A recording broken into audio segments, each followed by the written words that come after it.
গল্পের নাম বাবার স্বপ্ন। রাত যখন 12টা, ছোট্ট একটি ঘরে একটি টেবিল ল্যাম্পের আলোয় বসে পড়ছে রাফি। দরজার ওপাশে দাঁড়িয়ে বাবার চোখে জল, একদিকে ক্লান্তি, অন্যদিকে গর্ব। রাফি জানে না তার বাবা সারাদিন রিক্সা চালিয়ে কিভাবে সংসার চালান।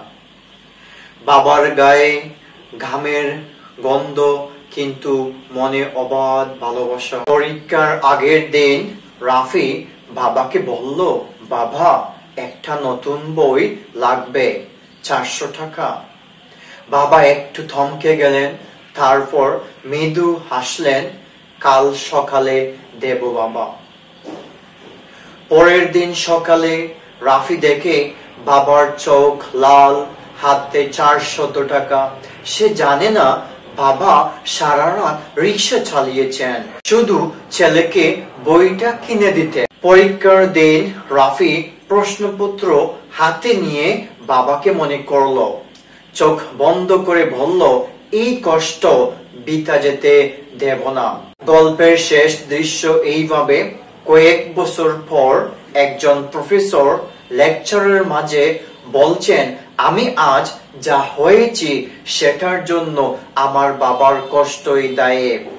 পেছনের সারিতে বসা এক বৃদ্ধ চুপচাপ চোখের জল মুছছেন। কি বুঝলাম আমরা এই গল্প থেকে? বুঝলাম আমাদের সবার বাবারা তাদের সন্তানকে ভালো পর্যায়ে, ভালো অবস্থানে যাওয়ার জন্য তাদের নিঃস্বার্থ ত্যাগ করে ছেলেদের বা মেয়েদের স্বপ্ন বাস্তবায়নের জন্য তাদের জীবন উৎসর্গ করে দেন।